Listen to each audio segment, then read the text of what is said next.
Então aqui estamos uma vez mais com Uvas e Personalidades, hoje com uma pequena participação de um amigo nosso já de há uns anos, tá? Cláudio Tognoni, é assim, Tognoli, ou seja, assim, eu só o conheço pelo primeiro nome e pela empresa que ele representa, que é o Tatsuya, restaurante japonês aqui no Bairro Alto, o qual nós já temos uma certa frequência, ele já nos conhece, a minha e a Carla, portanto, consumimos bastante e lá está. Qualidade e especificidade. Característica do Cláudio Tognoli, tá, é que assim, o homem esteve em Portugal a tirar um curso técnico-profissional em hotelaria, abriu várias lavanderias e agora conhecemos-nos aqui no Bairro Alto, num restaurante japonês. Cláudio, obrigado por teres vindo ao meu programa. Obrigado. Explica-me como é que foi essa transição, como é que foste para Portugal, o que é que te puxou para a hotelaria? Na verdade, eu fui para ficar 15 dias. Fiquei há 14 anos. 15 dias? E a questão da hotelaria foi uma questão de sobrevivência ou foi algum clique? Explica-me essa evolução. Sobrevivência, daí conheci minha ex-mulher, que ela trabalhava como eurodeputado.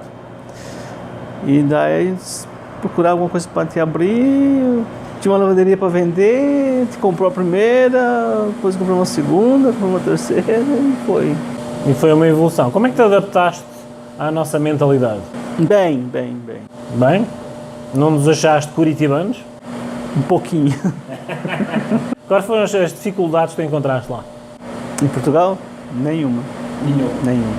Mas fala um pouco mais, é assim, como é que eles te acarinharam, como é que foi encaixar o brasileiro com o português? A nossa gramática é diferenciada. Como é que tu encaixaste nisso? Adaptaste bem? Adaptei bem, foi bem. Fui pegando. Com o tempo, 3 meses já estava, 6 meses já era um português. Já era um português com 3 meses? 6 meses. Tá, experiências que tenhas lá tido assim, positivas, assim, lá, como eu te estava a dizer, nós somos um pouco fechados.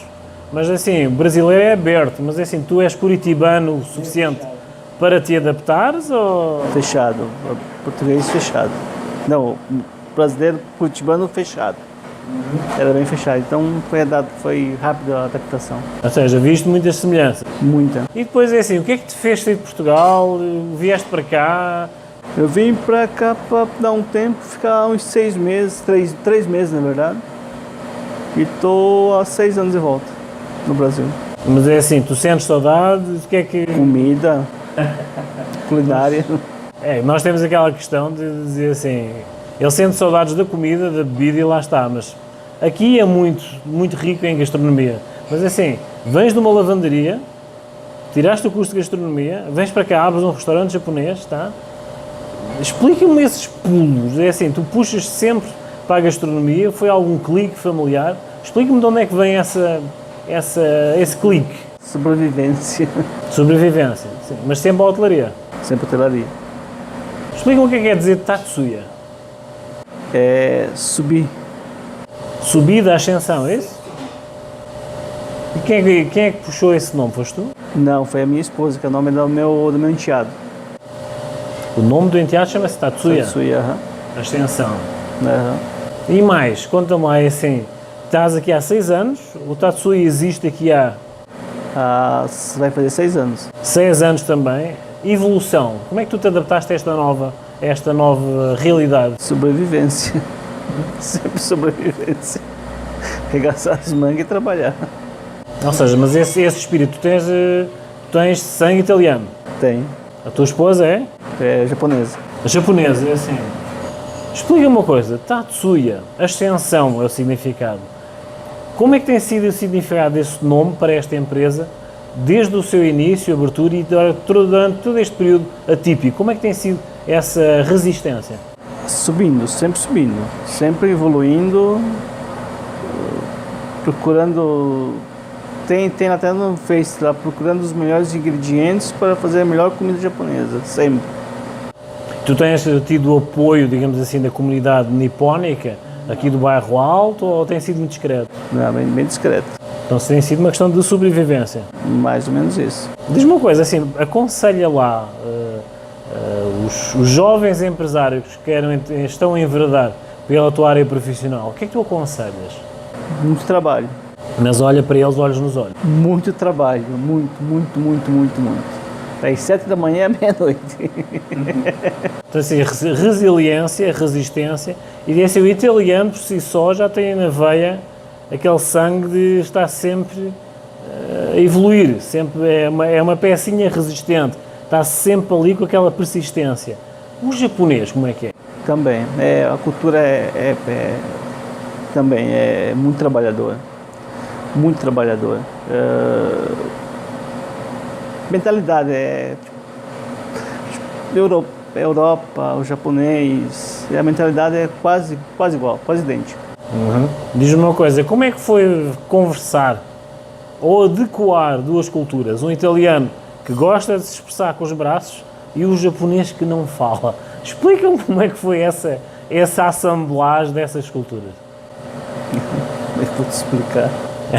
É assim, explica para lá que é assim, o pessoal está curioso, assim, como é que o italiano, vamos optar pelo que dizem que os opostos se atraem, será por isso? Com certeza, com certeza. Como é que é a comunicação? Boa, muito boa. Mas o italiano fala pelo japonês? Sobrepõe-se ao japonês ou tenta puxar que o japonês fale também? Também. Tenta puxar que o japonês fale também. Também. Ok. Cláudio, obrigado por teres vindo, tá? Obrigado. Vamos fazer depois uma pequena mostra do que é o Tatsuya, a história do Tatsuya e lá está, sempre em ascensão. Voltamos já.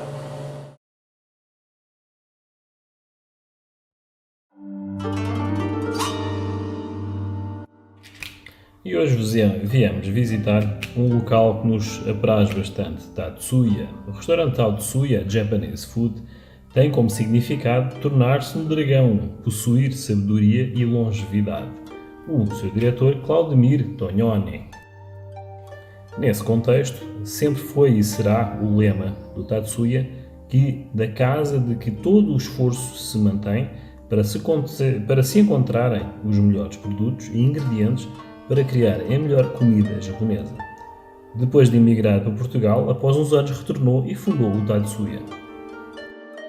Como referência da culinária japonesa, temos um exemplo de que se desenvolveu ao longo dos séculos como um resultado de muitas mudanças políticas e sociais no Japão.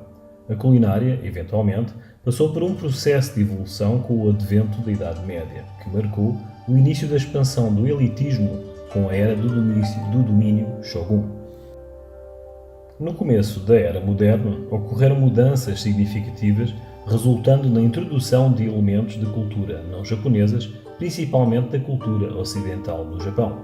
O termo culinária japonesa significa a comida japonesa tradicional, semelhante à existente antes do final do Sokoku, política de isolamento do Japão, em 1868. Em um sentido mais amplo, pode incluir alimentos cujos ingredientes ou métodos de preparo foram posteriormente introduzidos do exterior, mas que foram desenvolvidos por japoneses de forma diferente.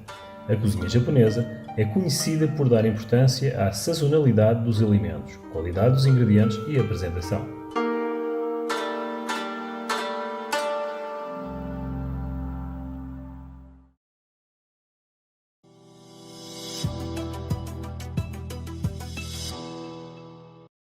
Olá pessoal, eu sou Lucélia Derroquet, eu sou artista plástica.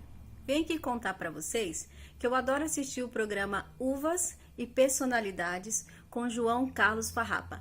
Quem ainda não conhece, convido a conhecer. Um grande abraço a todos. Olá, meu nome é Daniel Cel, sócio da Cristal Massas, uma empresa em expansão em Curitiba, região metropolitana. Fabricamos produtos de excelente qualidade e eu assisto o João Farrapa em Uvas e Personalidades.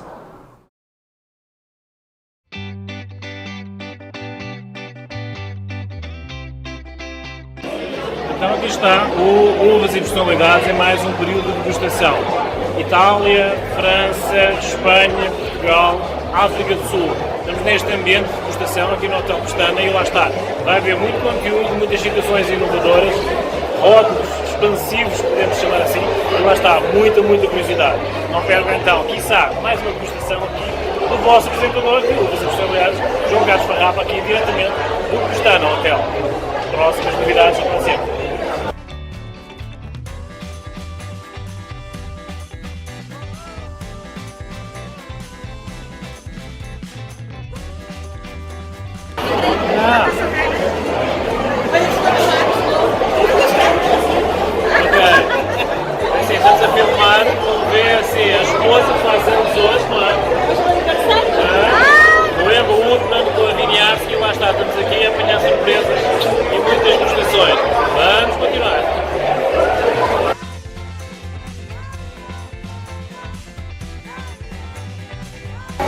Ok, uvas e personalidades aqui com o Mal, da France. Fazem whisky em Pinheiros. Estão escondidos, mas é assim, espetáculo. Mal, diz-me uma coisa, como é que é a produção? A produção é feita, primeiro uma cerveja, depois ela é destilada com lascas de carvalho na coluna e vai para a barrica de carvalho. Fica por 2 anos e é diluído para entrar na garrafa. Então é assim, grande surpresa, já provei, estou em pé, tá? Mas é assim, é uma coisinha de jeito e estão escondidos. Eu vou passar posteriormente o site e os contactos dele, veja uma coisa escondida, mas lá está. Está aqui um santo grau bem escondido em Pinheiros. Depois eu passo os contactos, mais novidades.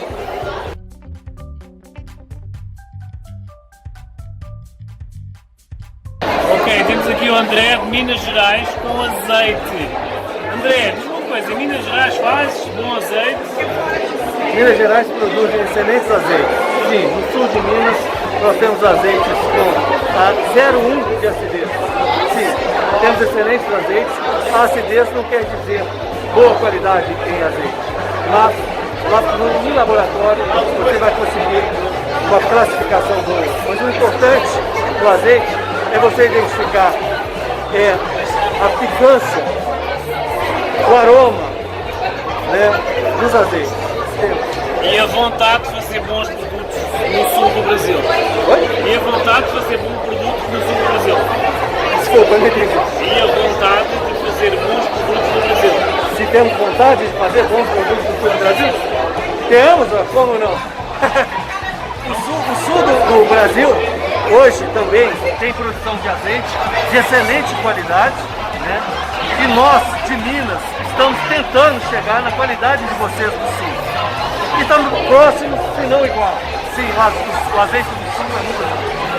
E é o testemunho do CEO da Caution, azeites aromatizados ou saborizados. É assim, sigam as redes sociais dele e mais uma aventura aqui do Uvas e Personalidades. Temos mais.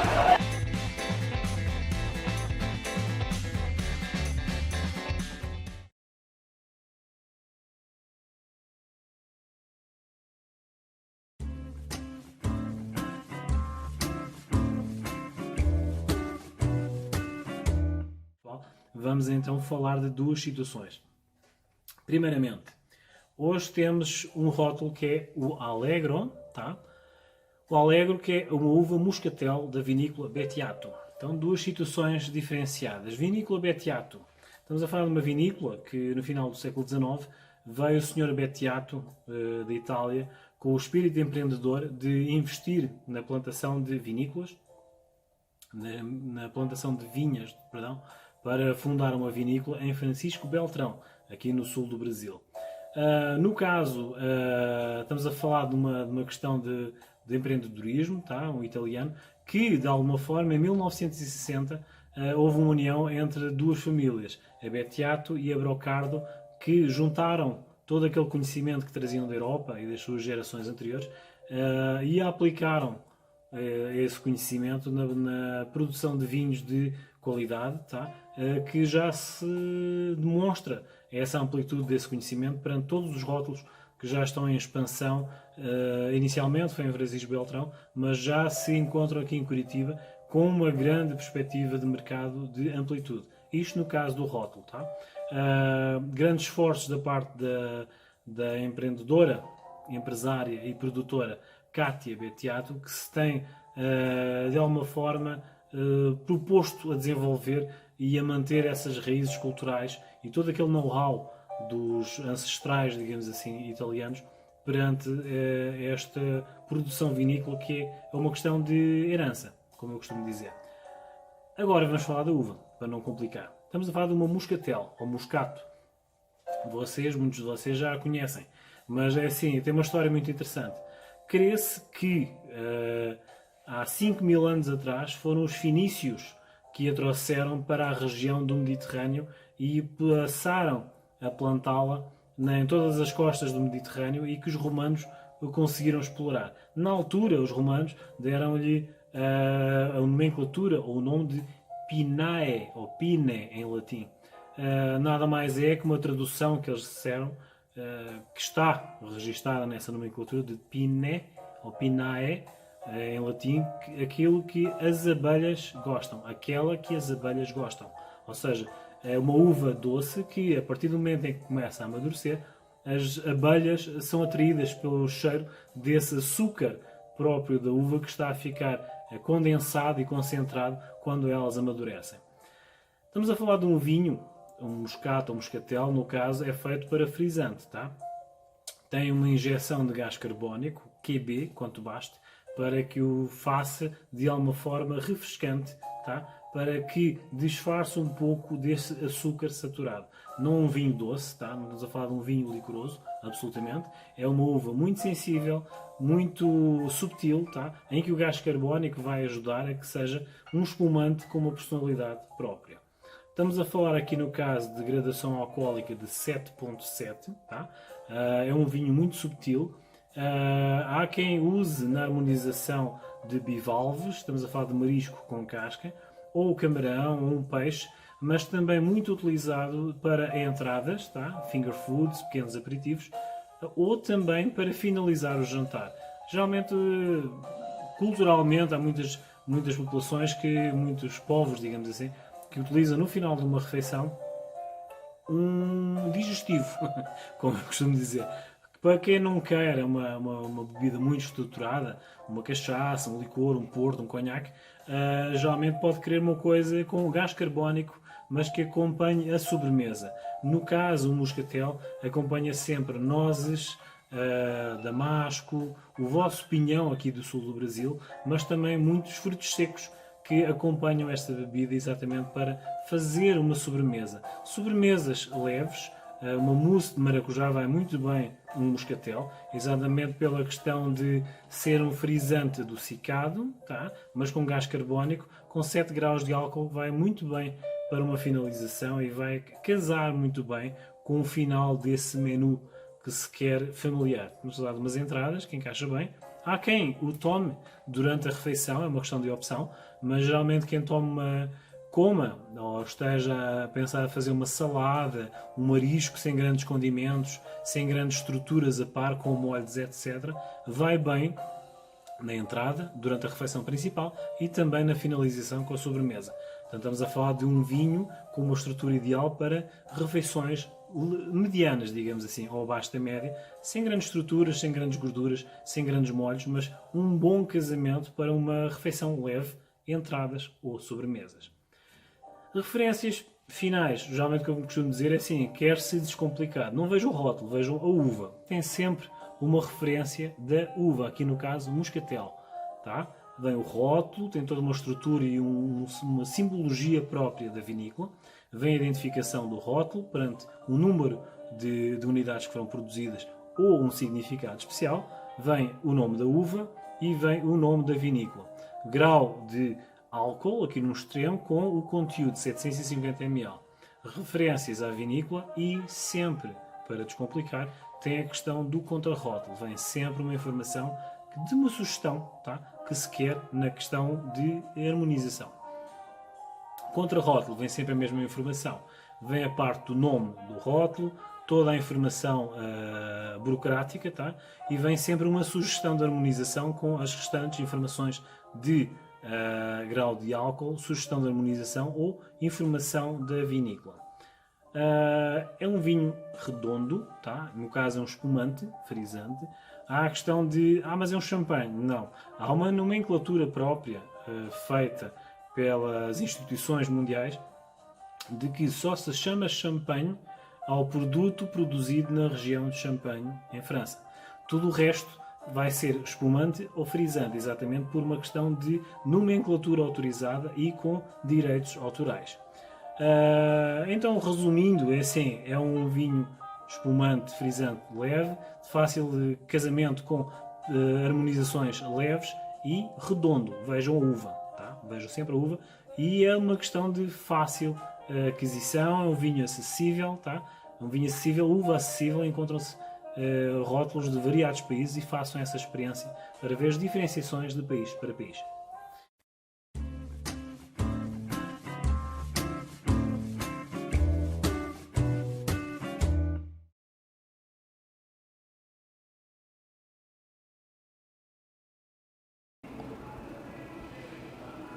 Ok, uvas e personalidades agora, viemos para fora. Viemos aqui falar com o empresário Daniel Sewo, da Cristal Massas, ou seja, uma empresa já em expansão. Criámos essa coincidência de querer ser daquelas pequenas empresas médias que já estão a ser bem vistas aqui dentro e lá fora, e apanhámos nada mais nada menos que Deus e não o anjinho. Ou seja, vamos falar com um dos principais sócios da Cristal Massas. Daniel, obrigado por teres vindo ao meu programa. Olá, Uvas tudo e bom? personalidades, tá? Diz-me uma coisa, quem é Daniel Sewo e como é que explicas o segredo dessa expansão tão grande, tão rápida da Cristal Massas?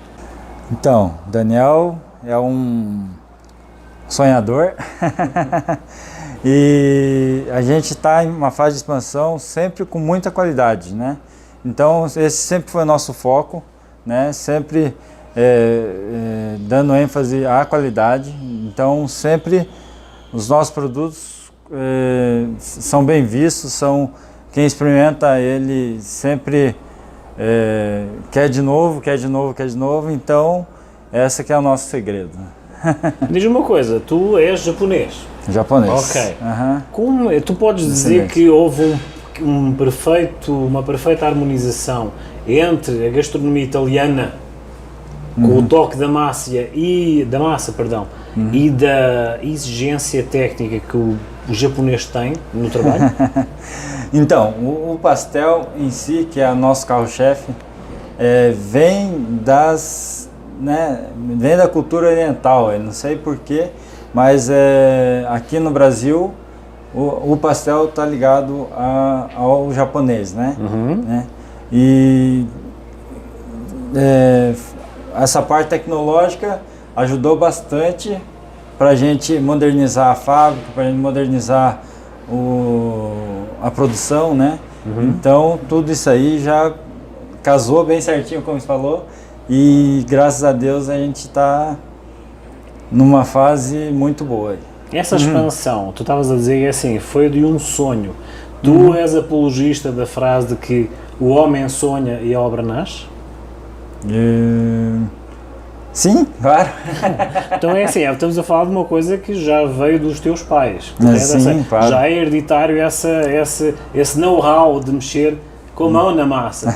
Como é que tem sido essa evolução? É assim, é uma responsabilidade?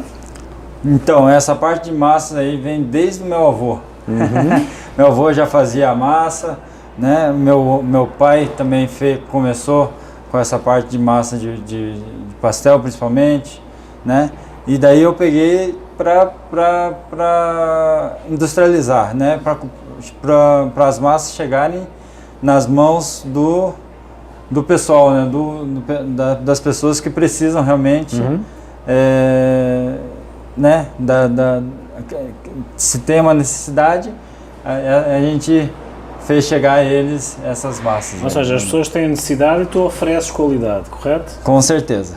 Como é que foi houve este período de evolução, houve esta expansão num período típico? Lá está, tivemos a pandemia, mas a vossa empresa expandiu. Como é que explicas essa expansão? É persistência, responsabilidade? Explica-me um pouco. Então, quando veio a pandemia aí, a gente ficou muito preocupado, né? Então, eu falei assim, cara, o que a gente vai fazer? Né? Cara, a gente se reinventou, né? Procurou novos mercados, procurou novos produtos. Então, o pessoal estava em casa, queria produtos de qualidade, produtos bons. E a gente falou assim, cara, achou um nicho aí, assim, vamos produzir, né, o nhoque, o rondelli, o ravioli, né? Então, essa parte aí casou bem certinho. Como é que foi essa aventura, percorrer esse caminho? Eu sei que não estás sozinho, tu tens todo um staff que tem um objetivo comum, que é a evolução da empresa. Lógico, há a disciplina, há a responsabilidade, há a qualidade do produto. Mas uma coisa, como é que tu encaraste esse desafio? Nossa, foi bem complicado. Então foi assim, sabe? O que a gente faz? Ou a gente reduz a equipe, reduz o pessoal, reduz as máquinas, reduz tudo, ou a gente vai com a cara e a coragem, né? Sempre pensando bem, sempre vendo o próximo passo. E, cara, isso aí é o que a gente fez e graças a Deus deu muito certo, sabe? As gerações anteriores a ti, estamos a falar do teu avô e do teu pai, como é que veriam ou veem esse, vocês chamam pulo de gato, não é? Assim, como é que você, esse pulo de gato para esta expansão tão grande da Crystal Masters?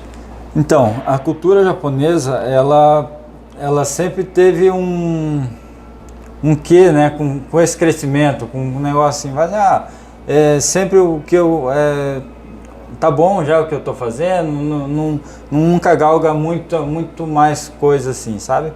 Falei assim, não, mas eu fiz a sociedade, né, com a Tânia, com negócios, com o pessoal, e eles também